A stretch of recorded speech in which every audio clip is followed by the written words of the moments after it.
అందరికీ నమస్కారం అండి. మన వారాహ్యమ్మకి నమస్కారం చేసుకుంటూ ఈ వీడియో ఆరంభిస్తున్నాను. ఈ రోజుటి వీడియోలో మన వారాహ్యమ్మయ్య మనకి ఏం చెబుతున్నారు అంటే, తల్లి ఈ అమ్మవాక్కు వదలకుండా విను. నీ కళ నెరవేరే రోజు ఆసన్నమైంది. నిర్లక్ష్యం చేయకుండా ఈ తల్లి మాట విను అని చెప్పి అమ్మవారు మన కోసం అద్భుతమైన వాగ్దానం తీసుకొచ్చారండి. ఆ వాగ్దానం ఏంటి, అమ్మవారు ఏం చెప్పబోతున్నారు అని మన వారాహ్యమ్మ మాటల్లోనే వినబోయే ముందు మన ఛానల్ ఎవరైనా ఫస్ట్ టైం చూస్తున్నట్లయితే సబ్స్క్రైబ్ చేసుకోండి. అలాగే మన వీడియోస్ నచ్చినట్లయితే లైక్ చేసి హైప్ కూడా ఇచ్చి సపోర్ట్ చేయండి ఫ్రెండ్స్. మంచి జాతకం చెప్పించుకోవాలి అనుకుంటే మనకు తెలిసిన ఒక గురూజీ ఉన్నారండి, శ్రీనివాసరాజు గారు. అమ్మవారి ఆశీస్సులతో జ్యోతిష్యం చెబుతారు. ఎటువంటి సమస్యకైనా 24 గంటల్లోనే మంచి పరిష్కారం అనేది గురువుగారు చూపిస్తారండి. శ్రీనివాసరాజు గురూజీ నెంబర్ 1 వశీకరణ స్పెషలిస్ట్. ప్రేమ, పెళ్లి, విద్య, ఉద్యోగం, భార్యాభర్తల మధ్య గొడవలు, సంతాన సమస్యలు, జాతకంలో దోషాల వల్ల పెళ్లిళ్ళు ఆలస్యమవుతున్న, వాస్తు దోషాల వల్ల ఇంట్లో మనశ్శాంతి లేదు, డబ్బు నిలకడగా లేదు అనుకున్న ఆ ప్రాబ్లమ్స్ కూడా తొలగిస్తారండి. అంతేకాకుండా స్త్రీ పురుష వశీకరణ కూడా చేస్తారు. మీరు ఏ ప్రయాణం చేసో ఎక్కడ అడ్రస్ వెతుక్కొని వెళ్ళాలి, ఈ కష్టమంతా ఏమీ లేదండి.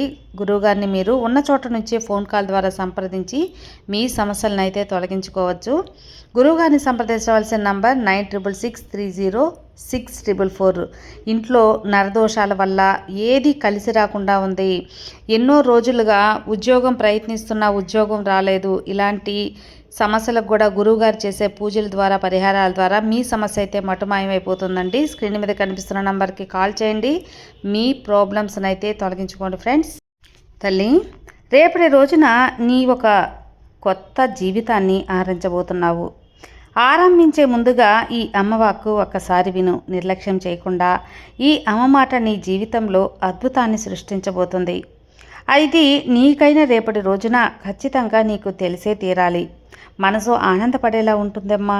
నీ సమస్యను పరిష్కార మార్గం తప్పకుండా లభించే ఏర్పాటు ఈ వారాహి తల్లి చేస్తాను. నువ్వు కని విని ఎరుగునటువంటి ఆనందకరమైన శుభవార్త, అద్భుతం అనేది నీ యొక్క జీవితంలో నేను స్వయంగా తీసుకురాబోతున్నాను. రేపటి శుక్రవారం అద్భుతమైన రోజు, నీ మనసు ఎంతగానో పులకించే రోజు. ఈ అమ్మని తలుచుకొని నువ్వు ఖచ్చితంగా మంచి శుభవార్త వినేటువంటి రోజు. ఎన్నో రోజులుగా ఈ వార్త వినాలని నువ్వు ఆరాటపడ్డావు. నీకోసం ఈ తల్లి తీసుకొచ్చానమ్మా. ఈరోజు ఎనలేనటువంటి కష్టాలను ఎప్పుడూ కూడా ఎదుర్కొంటూ వచ్చావు. ఇప్పటి నుంచి అవన్నీ కూడా పూర్తిగా తొలగిపోయాయి. నీ మంచి మార్గంలో నడిపించబోతున్నాను. ఇప్పుడు నీ మనసులో ఉన్న ఒక ప్రశ్న అనేది మొదలైంది కదా. నువ్వు నీ జీవితంలో అద్భుతాలు అనేటివి జరుగుతాయా లేదా అని అనుకుంటున్నావు. అక్షరాల జరుగుతాయి బిడ్డ. ఎట్టి పరిస్థితుల్లో కూడా ముందుకు వెళ్ళాలని నిన్ను అదృష్టాలని కాదనుకోకు. మంచి కోసమే చెబుతున్నాను. నీ అదృష్టాన్ని నీకు చెప్పబోతున్నాను. ఈరోజు చెప్పేటువంటి ఈ వాక్కు కేవలం ఈ వాక్కు తీసుకొచ్చింది నీ జీవితం మెరుగుపరచాలనే. ఇప్పటి వరకు నువ్వు అనుభవించిన కష్టాలే కావచ్చు, బాధలే కావచ్చు, ఏవైనా సరే ఇప్పటి నుంచి అన్నీ తొలగిపోతున్నాయి. ఒక్కొక్క కర్మ ఫలితం అనేది తొలగిపోయింది. ఇక నువ్వు అనుభవిస్తున్నటువంటి రోజు గడిచిపోయింది. ప్రతి విషయానికి ఈరోజు నీ యొక్క ప్రశ్నలకు సమాధానం ఇస్తాను. కాబట్టి మనసు పెట్టి విను. ధ్యాస పెట్టి వింటేనే అర్థమవుతుంది. ఇంతలా ఎందుకు నీ తల్లి చెప్తుంది అంటే, నీ జీవితంలో నువ్వు చాలా అంటే చాలా అతి మంచితనం వల్ల చాలా కోల్పోయావమ్మా. అది వస్తువులు కావచ్చు, బంధాలు కావచ్చు. నువ్వు కోరుకున్నది ఏదైనా సరే కోల్పోయావు. అవన్నీ కూడా కేవలం నీకు నీ అతి మంచితనం వల్ల. చాలామంది నిన్ను మంచివానివి అని, నలుగురు కూడా ఆదర్శప్రాయంగా ఉండేటువంటి గొప్ప వ్యక్తివి అయినా కూడా కాదంటం లేదు. కానీ అవసరానికి మించి అతి మంచితనం అనేది కూడా మంచిది కాదు కదా బిడ్డ. చేయవలసిన దానికంటే అతి చేస్తే ఎక్కువ చూసేటటువంటి అతి మంచితనం వల్ల, కొన్ని పనుల వల్ల చాలా నష్టపోతావు. ఇప్పటికే నష్టపోయావు. ఇప్పటి వరకు అందరికీ నువ్వు నమ్మావు. చివరిగా నా అనుకున్న వాళ్ళ చేతిలో దారుణంగా మోసపోయావు. మోసపోవటమే కాకుండా మళ్ళా వారితో మాట్లాడకపోతే ఏమనుకుంటారు అనే భయం కూడా నీలో మొదలైంది. అలా నువ్వు ఏదో నీ మనసుని సర్ది చెప్పుకుంటూ వచ్చావు. కానీ నీ మనసు అయితే చాలా సతమతమైంది. ఇప్పుడు నీ పరిస్థితి అంతా కూడా నీ కట్టుబాటులో ఉంచుకోమ్మా. ఏదైనా సరే రేపటి రోజున నీకు మంచి శుభవార్త వస్తుంది. కానీ నువ్వు తీసుకునే ప్రతి నిర్ణయాలు కూడా ఆలోచించాల్సిన అవసరం ఎంతైనా ఉంది. నువ్వు ఆలోచించి చేస్తేనే అందులో చాలా సమర్థవంతంగా పనిచేయగలవు, లేదా దిగాలు పడిపోతావు. నువ్వు అనుకున్నది జరగలేదన్నప్పుడు నీ మనసు ఎంతో నిరుత్సాహపడుతుంది, ఆందోళన పడుతుంది. ఏమీ చేయలేక గమ్మును కూర్చుంటావు. కానీ చెప్పాలంటే బుద్ధి చెప్పాల్సిన మాటలు నీకు కొన్ని ఉన్నాయి బిడ్డ. నువ్వు మర్చిపోయి మళ్ళా వారి వెంట వెళ్ళిపోతూ ఉంటావు. నిన్ను మోసం చేసినా సరే క్షమించి వెళ్ళిపోతూ ఉంటావు. మళ్ళీ మళ్ళీ వారిని నమ్ముతూ ఉంటావు. వారు చేసే పనులను క్షమిస్తూ చూస్తూ ఉంటావు. అలా ఎప్పుడు కూడా ఉండవద్దు. ఒక్కసారి క్షమాపణ మంచిది. రెండవసారి అది అతి మంచితనం వల్ల నీ యొక్క మన్నింపు, నువ్వు ఇచ్చే మన్నింపు అనేది మళ్ళీ నీ మెడకే చుట్టుకుంటుంది. ఒక చేప వలలో పడిపోతే ఎలా చిక్కుకుపోతుందో అలా వారి చిక్కులు నువ్వు ఇరుక్కుపోతావు. అలా చిక్కుకొని గిలగిలా కొట్టుకుంటావు తల్లి. అయోమయం పరిస్థితిలో ఉండిపోతావు. కొంతమంది వ్యక్తులు నిన్ను దూరం చేసుకుంటారు, నిన్ను వాడుకుంటారు. అంటే వాళ్ళ అవసరాలకి నీ దగ్గర డబ్బు రూపంలోనో మాటల సాయం రూపంలోనే నిన్ను వాడుకుంటారు. నీ బంధం అనేది నువ్వు స్వచ్ఛంగా ఉన్నా వారు మాత్రం వారి అవసరానికే నీ బంధాన్ని కలుపుకుంటున్నారని మాత్రం గుర్తించు. ఏ బంధం నిజమైనటువంటి బంధం, అసలు ఈ బంధాలు మంచివా కాదా అని నువ్వు ఖచ్చితంగా తెలుసుకోవాలి. ఒక నిర్ణయానికి రావాలి. నీకొక అపోహ మాత్రమే ఉంది అందరూ మంచివాళ్ళే అని. ఆ అపోహ పక్కన పెట్టు. అపోహలో నుంచి ప్రతి ఒక్కటి కూడా నీకు తెలిసేటువంటి విషయాలు నేను తెలియపరుస్తాను. అన్ని విషయాల్లో కూడా నువ్వు అప్రమత్తంగా ఉండేటువంటి నీ కొన్ని విషయాలు మాత్రం నిర్ధారణ చేసుకోలేకపోతున్నావు. ఎవరు ఏంటి అనేది గ్రహించలేకపోతున్నావు. నువ్వు ప్రస్తుతం అనుభవిస్తున్నటువంటి ప్రతి బాధ కూడా నువ్వు ఎవరినైతే గుడ్డిగా నమ్మావో, నమ్ముతున్నావో, నమ్మిన వారే నిన్ను మోసం చేస్తున్నారు. పలు రకాలుగా బాధ పెట్టి ఇంకా మోసం చేసి నిన్ను చాలా తక్కువ స్థాయికి తీసుకొని వెళ్ళాలనుకుంటున్నారు. అలాంటి వ్యక్తులకు దూరం పెట్టి తల్లి, వారిని దూరం చేసుకోవాలా వద్దా అని చెప్పి ఆలోచించవద్దు. దూరం పెట్టేసేయి. అప్పుడే నీ జీవితం సాఫీగా సాగుతుంది. నువ్వు ఒక చిన్న పిల్లవానిలా పదే పదే తెలియపరచడానికి నువ్వు చిన్నవానివా? ఒకరి చేతిలో మోసపోవటానికి ఆటబొమ్మవా? ఒక్కసారి నువ్వే జ్ఞాపకం తెచ్చుకో. వారు చేసిన మోసం నీకు గుర్తుకు రాలేదా? పదే పదే మళ్ళీ మోసపోతూ ఉంటే నిన్ను ఏమనుకోవాలి చెప్పమ్మా? నువ్వు ఆలోచించు. అసలు ఒకసారి నువ్వు ఏదైనా ఒక దెబ్బ తగిలినప్పుడు, అసలు ఆ చిన్న పిల్లవాడు ఏదైనా తగిలిన చోట గాయం అంటే పదే పదే తగులుతూ ఉంటే ఆ పిల్లవాడికి తెలుస్తుంది కదా అక్కడికి వెళ్ళకూడదు, గాయం అవుతుంది అని. అక్కడికి వెళ్ళటం వల్ల ఆ గాయం మరింత పెద్దదయ్యి నొప్పి కలుగుతుంది అని. కానీ నీకు మాత్రం ఎందుకు తెలియటం లేదు తల్లి? పదే పదే వారి చేతుల్లో మోసపోయి ఇంకా బాధపడుతున్నావు. ఎంత పెద్ద వ్యక్తివయ్యావో ఆ మనిషి చేతిలో ఎందుకు తల్లి మోసపోతున్నావు? ఇదంతా కూడా నువ్వు పక్కన పెట్టాలి, తెలుసుకోవాలి. అయితే ఏదో భయం నిన్ను ఆపుతుంది. ఒక్కసారి మనం ఎదురు దెబ్బ తిన్నటువంటి ఆ దెబ్బలు తగిలినప్పుడు నువ్వు ఎందుకు పదే పదే ఆ వలలో చిక్కుని ఇరుక్కుపోతావు? వారికి ఎంత దూరంగా ఉంటే అంత మంచిది. నిన్ను దూరం పెట్టినప్పుడు నువ్వు మాత్రం వారి వెంట పరిగెడుతూ ఉంటావు. అది తగ్గించుకో. నీకు దక్కవలసిన గౌరవం, మర్యాదలన్నీ తగ్గిపోతాయి. అదృష్టాలు సైతం వాళ్ళు దక్కించుకోవాలని చూస్తున్నారు. అలాగే వాళ్ళు నీకు ఏదో దక్కవలసినటువంటి గౌరవ మర్యాదలు, అదృష్టాలు సైతం వాళ్ళే దక్కించుకోవాలి అనుకుంటున్నారు. అది కూడా నువ్వు చూస్తూనే ఉన్నావు. నీ చేతులారా కాలదనుకుంటే ఎలా అమ్మా? అలాంటి వ్యక్తులు నీకు అవసరమా చెప్పు? అసలు నువ్వు ఎందుకు ఇంతలా ఆలోచించాలి? వద్దు అనుకున్నప్పుడు దూరం పెట్టడమే. నేను ఎందుకు చెబుతున్నానో అర్థం చేసుకో. ఒక్కసారి నువ్వే ఆలోచిస్తే నీకు అన్నీ అవగతమవుతాయి. నీ వారాహి తల్లి ఏది చెప్పినా నీకోసమే కదా. బంధాలని దూరంగా ఉండమని చెబుతున్నావేంటమ్మా అనుకోవద్దు. బంధాలకు దూరంగా ఉండమని చెప్పట్లేదు, అవకాశవాదులకు దూరంగా ఉండమని చెబుతున్నాను. నీ బంధాలను నిలుపుకోమని, నీ అవకాశవాదాలు దూరంగా ఉంచటం చాలా మంచిదని చెబుతున్నాను. ఇది చాలా అవసరమైనటువంటి ముఖ్యమైన తల్లి. ఖచ్చితంగా విని నీ జీవితాన్ని, అమూల్యమైనటువంటి నీ సమయాన్ని వృధా చేసుకోవద్దు. అసలు నీకు ఏదైనా సరే సరైన మార్గం నడిపించే బాధ్యత నేనున్నాను కదా, నీ వారాహి తల్లిని.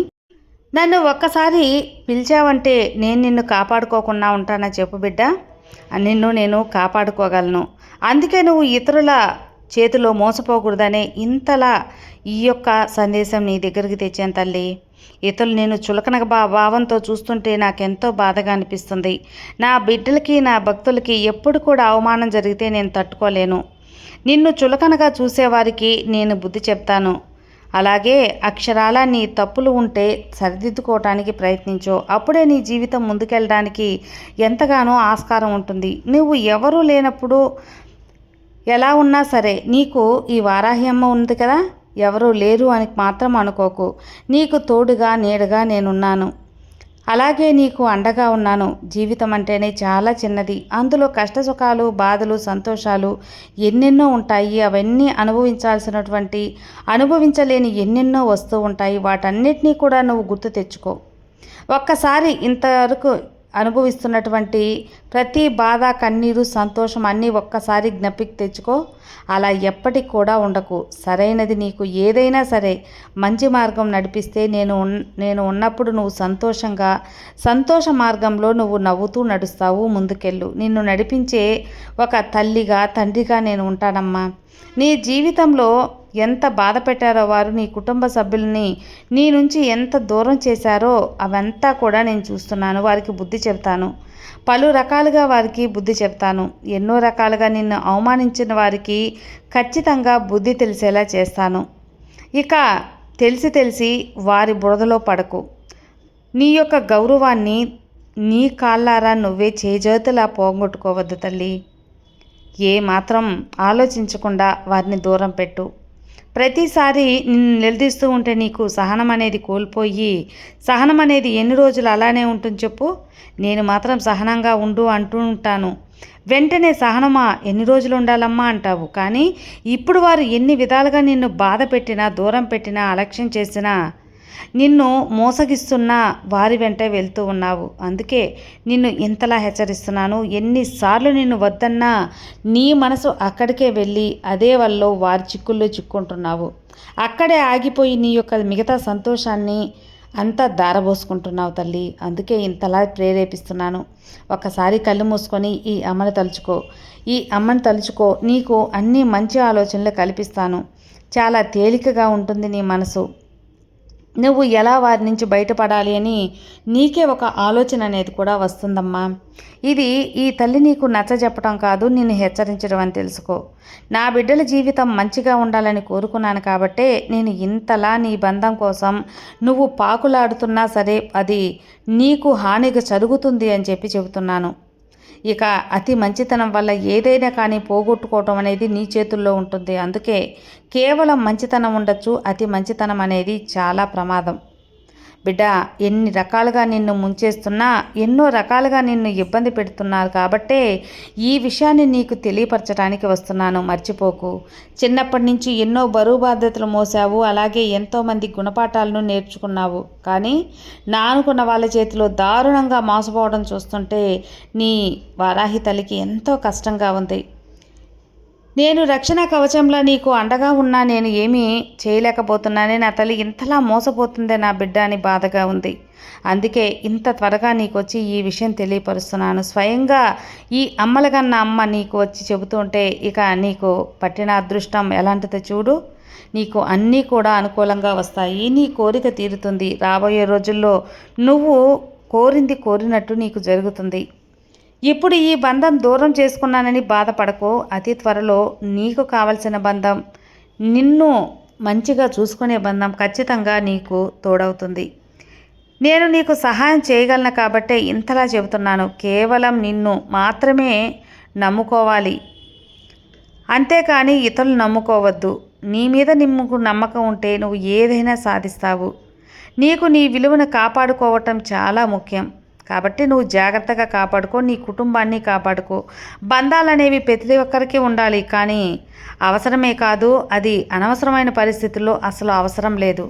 కొంతమంది నిజమైనటువంటి ప్రేమను కనిపించేలా చేస్తారు, కానీ అది మంచిదే. అలాంటి వారిని వదులుకోమని నేను చెప్తానా? చెప్పను.